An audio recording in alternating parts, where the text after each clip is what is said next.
कम corrupt नहीं थी। इससे ज्यादा था, इससे ज्यादा था। देखिए सर, मेरे ज्यादा था उस समय था कि पता लोगों को नहीं चल।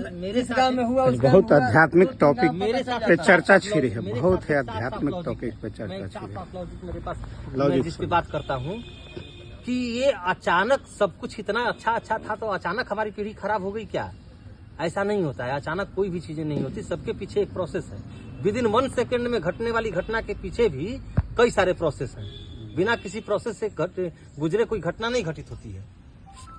तो सर जो अचानक जो हम लोगों को दिख रहा है, जो टॉपिक ही भटक गया मैंने कहने का मतलब ये पहले वाली पीढ़ी आपका कहना था कि वैज्ञानिक तरीके से मतलब ये है कि जो हम अचानक खराब दिखाई दे रहे हैं, ये अचानक खराबी नहीं है।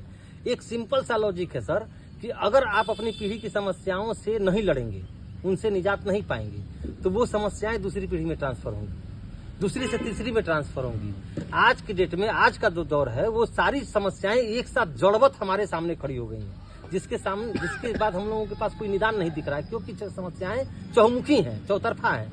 लेकिन ये समस्याएं आज की नहीं हैं, ये समस्याएं कई पीढ़ियों से बनते और सिर्फ इसलिए कि हम अपने समय की समस्याओं से नहीं लड़ पाए, उनको जो है हम दबा नहीं पाए, और नहीं दबाने के कारण वो समस्याएं दूसरी पीढ़ी में, तीसरी पीढ़ी में आती गई और आज समस्याओं के पुंज से हम लोग घिरे पड़े हैं।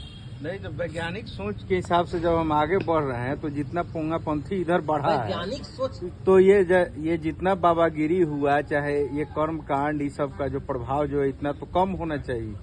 तो वो और बढ़ते जा रहा है। नई पीढ़ी के लोग अब इनके जो ये आसाराम, चाहे जो ये हरियाणा में जो पकड़ा है, महाराष्ट्र में जो है, हाँ खेरा जो है, तो ये 40 से 50 एज ग्रुप के लोग ना इनके ये हैं, अनुयायी हैं। तो इन लोग का अभी सोच नहीं डेवलप हुआ है। नहीं, ये मानसिक रूप से बीमार लोग हैं, ठीक ना? ठीक है, बीमार लोग, ये मानसिक रूप से बीमार लोग हैं और पहले भी था। मानसिक रूप से बीमार लोग हैं, और इनकी सबसे बड़ी बात ये है कि जो कर रहे हैं वो भी मानसिक रूप से बीमार हैं, और जो पीड़ित हैं वो भी मानसिक रूप से विक्षिप्त है।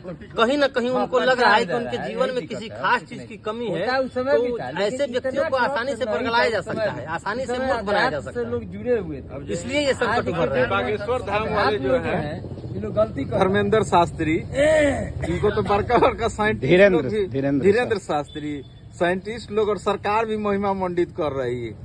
और उसी के तरह और आया था। देखिए, ये राजनीतिक प्रश्न हो गया, इस पे अभी टिप्पणी संभव नहीं है, छोड़ दीजिए, ठीक ना? बागेश्वर बाबा और